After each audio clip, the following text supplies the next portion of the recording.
பொண்ணை அழைச்சிக்கிட்டு வருது பொண்ணோட சித்தி, பேரு சிவகாமி. பொண்ணு பேரு தேவி, சிதம்பரத்தோட ஒரே பொண்ணு. சரி சரி. மாப்பிள்ள, பொண்ணை நல்லா பாத்துக்குங்க. டேய் நல்லா பாத்துக்கடா. தேவி, மாப்பிள்ளைய பாத்துக்கோ. உனக்கு பிடிச்சிருக்கா?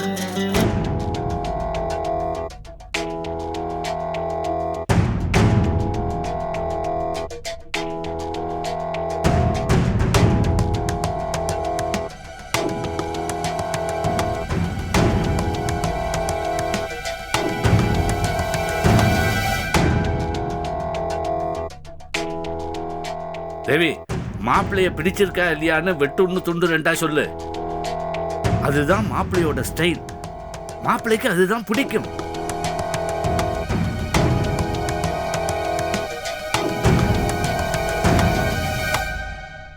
என்னம்மா, மாப்பிள்ளை பிடிச்சிருக்கா? Stop it. என்ன விளையாடுறீங்களா? ஆளுக்கு மாப்பிள்ளை பிடிச்சிருக்கான்னு கேக்குறீங்க. இப்ப அதுவும் முக்கியம்.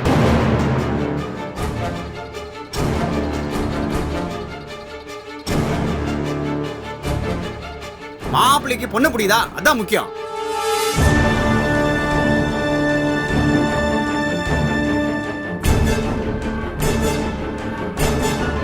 பொண்ணு பிடிச்சிருக்கான்னு என்ன யாராவது கேட்டீங்களா?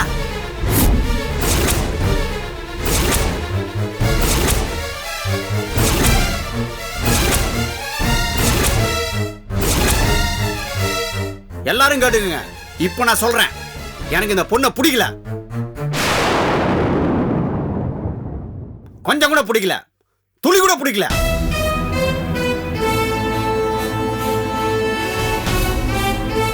இதான் பொண்ணுன்னு தெரிஞ்சிருந்தா நான் இந்த வீட்டுல காலே வச்சிருக்க மாட்டேன்.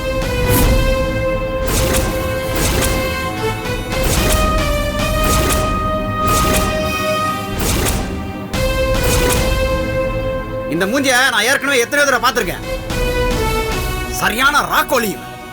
நைட்டு 12 மணி வரைக்கும் பார்ட்டி இது அதுன்னு அலைஞ்சுக்கிட்டு தெரு தெருவா சுத்திக்கிட்டு இருக்கிறவ.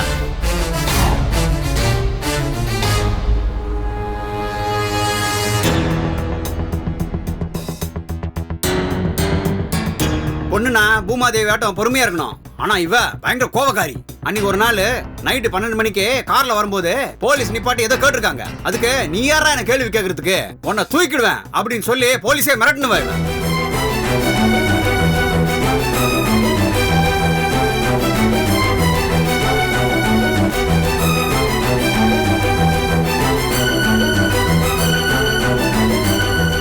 பொண்ணுனா அடக்கம், பண்பு, பொறுமை, அன்புன்னு சில குணங்கள் இருக்கணும் சார். அதுல எந்த ஒண்ணு இவட கிடையாது சார். பணம் சொத்து இருக்குன்னு இவளை கட்டிக்க முடியுமா?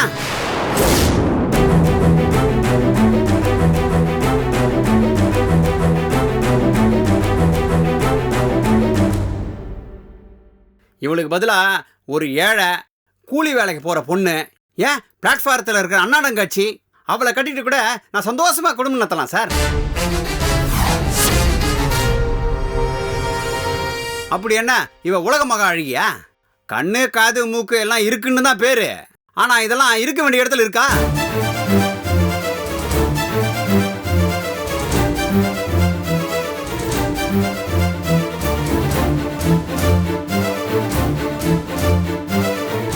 நான் கட்டிக்கு போற பொண்ணு இப்படிதான் இருக்கணும்னு 99 பாயிண்ட் நான் எழுதி வச்சிருக்கிறேன்.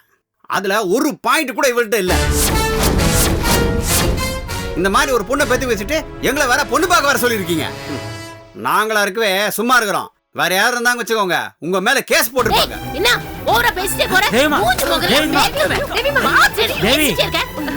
கோவக்காரின்னு சொன்னேன்ல, இப்போ நம்புறீங்களா? ஏய், ஏதோ எங்க அண்ணன் பார்த்து உங்களை கூப்பிட்டுருக்காருன்ற மரியாதைக்கு சும்மா இருக்க. உன் மூஞ்சி இருக்கிற லட்சணத்துக்கு எங்க வீட்டு பொண்ணை பத்தி பேசுவேன் நீ? நானும் என் புள்ளையோ கை நீட்டி அடிக்கிறதுக்கு முன்னாடி மரியாதை அந்த வீட்டு விட்டு போயிடுப்போ. யோ, என்ன மிரட்டி பயமுறுத்தி எப்படியாவது இந்த பொண்ணை என் தலையில கட்டலான்னு பாக்குறியா? அது நடக்காது. அரக்கி ராட்சசி, இவளை கட்டிக்கிட்டு காலம் பூரா யார் கஷ்டப்படுவா? இந்த பார், நீ என் கழுத்தை பிடிச்சாலும் சரி, இவன் காலில் விழுந்தாலும் சரி, இந்த ராட்சசி எனக்கு வேண்டவே வேண்டாம். ஆளை விடுங்க. பொண்ணா இவன் வாங்க போறான். தேவி, ஏமா டென்ஷன் ஆகுற? அவன் கிடக்குற ஏதோ பைத்தியக்காரன் ஏதோ சொல்லிட்டு போறான்னா ராஸ்கல். என்னம்மா நான் போய் கொஞ்சம் காஃபி போட்டு கொண்டு வரேன். போய் எங்க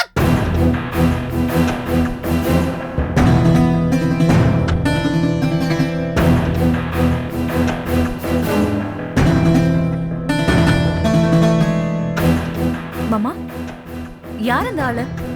மாப்பிள்ளை அவன்? ஆளும் அவனும் இப்படி கோரமா இருக்கான். நீங்க எங்க இருந்து பிடிச்சீங்க அவனை?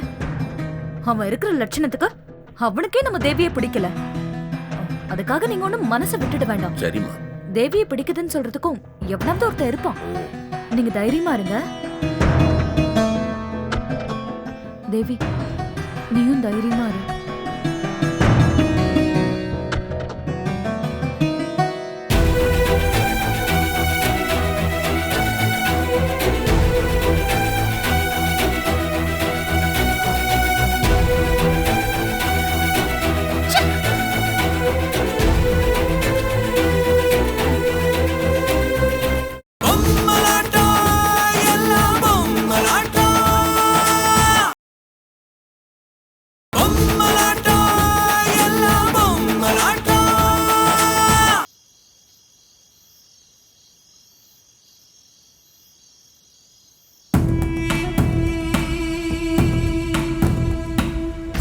ஆளாளுக்கு மாப்பிள்ளை பிடிச்சிருக்கான்னு கேக்குறீங்க.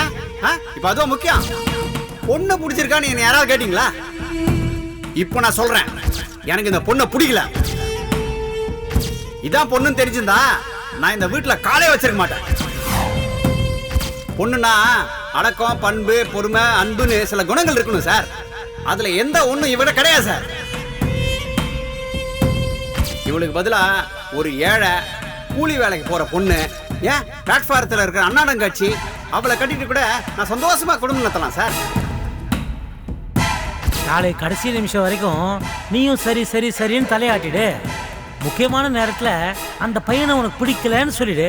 நானும் என் பங்குக்கு அந்த பையன்கிட்ட ஏதோ குறை இருக்குன்ற மாதிரி கண்டுபிடிச்சு இந்த சம்பந்தத்தையே ரிஜெக்ட் பண்ணிடுறேன். சித்தப்பா,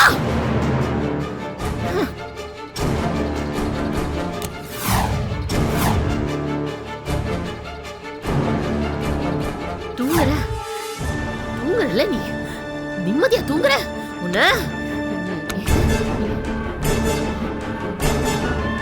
கொல்லுறேன். கொல்ல செத்த போ. உயிரோட என்ன பிரயோஜனம்? விளையாட்டு போன அடிக்கல நீ.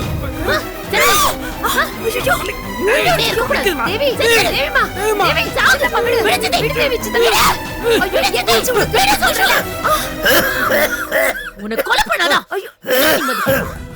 என்ன தேவமா, என்ன விளையாட்டு? என்ன விளையாட்டா?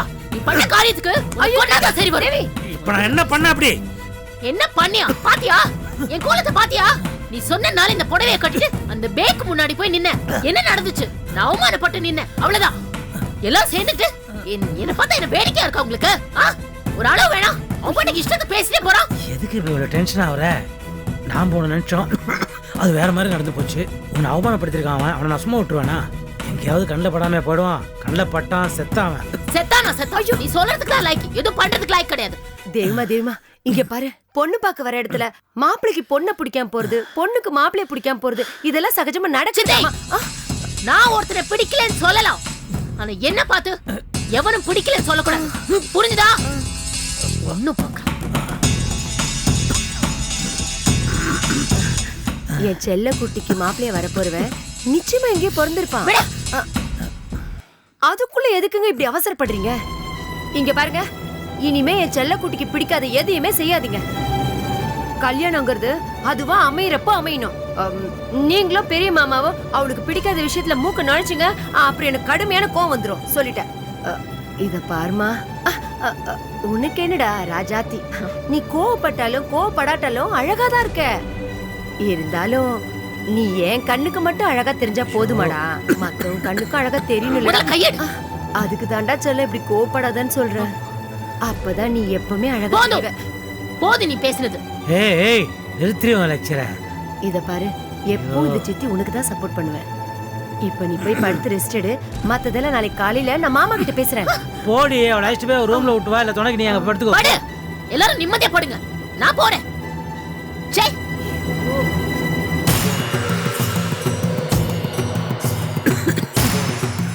பொண்ணையா பெற்று வச்சிருக்கிறான் எங்கள் அண்ணன். பிசாசெல்லாம் பெற்று வச்சிருக்கிறான். ஷோ கொஞ்சம் விட்டா நிஜமாவே சாவடிச்சிருப்பா போல இருக்குது.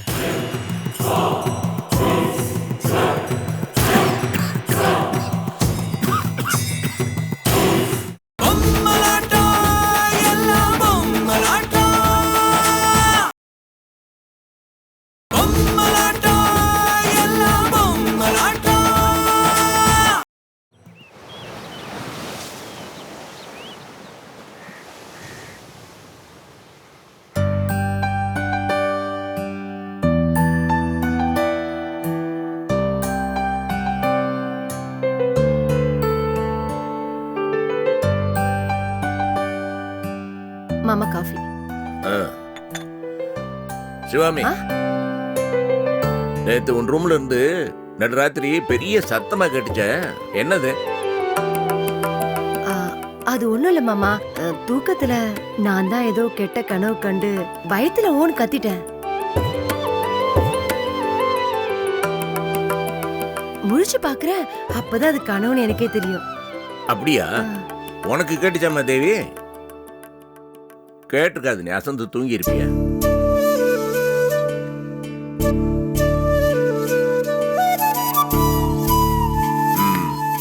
ஓகேம்மா. சிதே, இங்க வா. இங்க பாரு, உண்மையை சொல்லு. என்ன பார்த்தா அசிங்கமா கேவலமா தெரியுதா? பயமா இருக்கா? இல்லடா, அதான் நேத்து ராத்திரி நான் சொன்னேனே, நீ அழகுதான். ஆனா எதுவா இருந்தாலும் இப்படி பகல்லையே கேட்டுரு, நடு ராத்திரில தூக்கத்துல எழுப்பி கேட்காத, சரியா?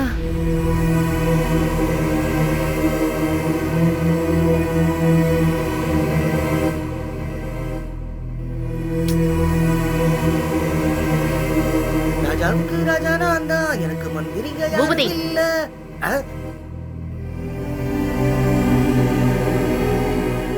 இங்க வா. என்ன விஷயம் மேடம்? ஏன் என் பக்கத்துல வர மாட்டீங்களோ? நோ, என் காது நல்லா கேக்குது, அங்க இருந்தபடியே சொல்லுங்க. இப்ப வர போறியா இல்லையா?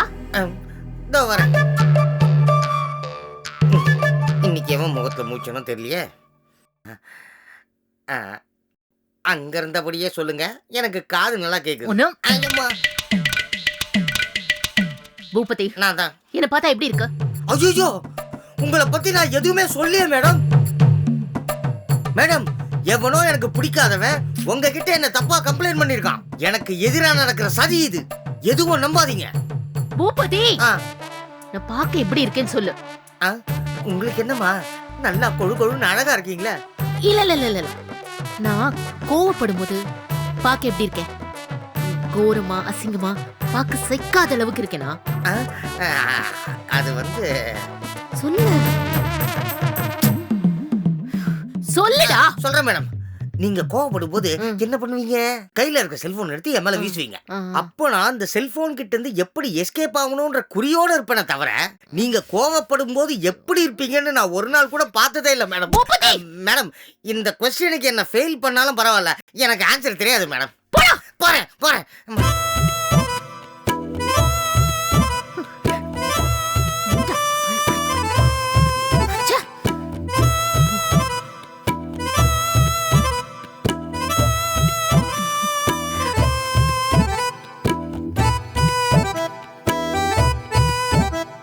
அனி, சொல்லு ராஜேஷ். சூடா ஒரு cup coffee. Okay. Good morning கா. ராஜேஷ், என்ன பார்த்தா எப்படி தெரியுது? அசிங்கமா கேவலமா கோரமா இருக்கேனா? உன்ன தாண்டா கேக்குறேன். அக்கா, நான் தான் அன்னைக்கே சொன்னனே, நீங்க ரொம்ப அழகுக்கா. நார்மலா இருக்கிறப்ப அதுவே நீங்க சந்தோஷமா சிரிச்சுக்கிட்டே இருந்தா அழகுக்கு அழகா இருப்பீங்க. உங்க அழகு டபுள் ஆயிடும்.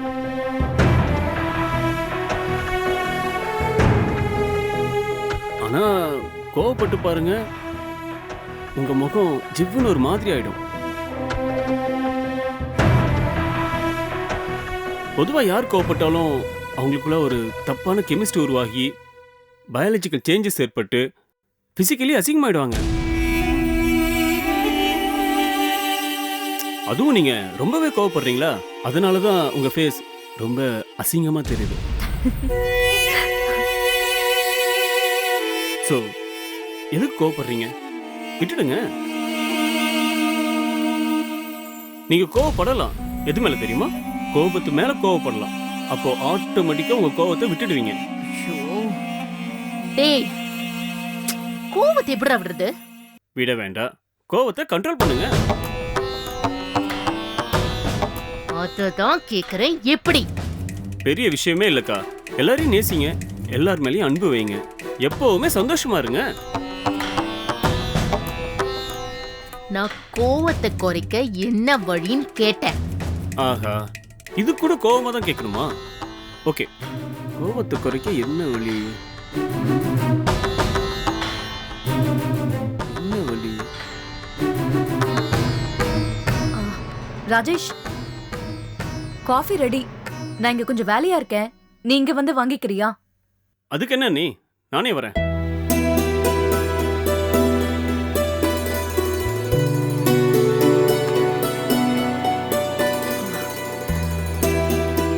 ராஜேஷ், கோவத்தை குறைக்க உனக்கு என்ன வழின்னு தெரியலையா? அக்கா திடீர்னு கேட்டுட்டாங்களா? நானும் யோசிக்கிறேன், என்ன வழின்னு தெரியல. மெடிடேஷன், ஆழ்நிலை தியானம். தியானம் பண்ணா மனசு சாந்தமாகும், கோவமும் குறையும். Super idea. இந்த ஐடியா எனக்கு தோணவே இல்லையே. ராஜேஷ், உன் அக்கா தெரிந்த இதுதான் நல்ல சந்தர்ப்பம். இதை மிஸ் பண்ணிடாத. போய் அவளை மெடிடேஷன் கிளாஸ்க்கு போ சொல்லு. டன்.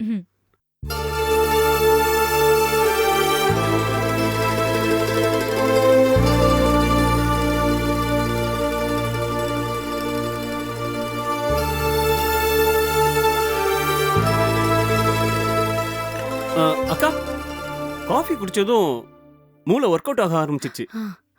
கோவத்தை குறைக்க என்ன வழின்னு கேட்டீங்க. கேளுங்க, இப்ப சொல்றேன். சொல்லு.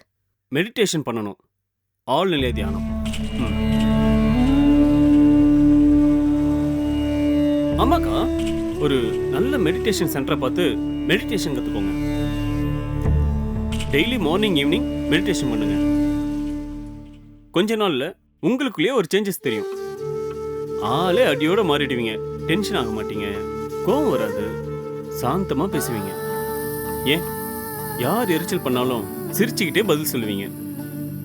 அப்புறம் உங்க முகம் டோட்டலா மாறிடும், அப்படியே தேவதை மாதிரி ஆயிடுவீங்க. எஸ், மெடிடேஷன் உங்களுக்கு நிதானத்தையும் அமைதியும் கொடுக்கும். அப்புறம் நீங்க அழகாயிடுவீங்க, இந்த உலகமும் அழகாயிடும்.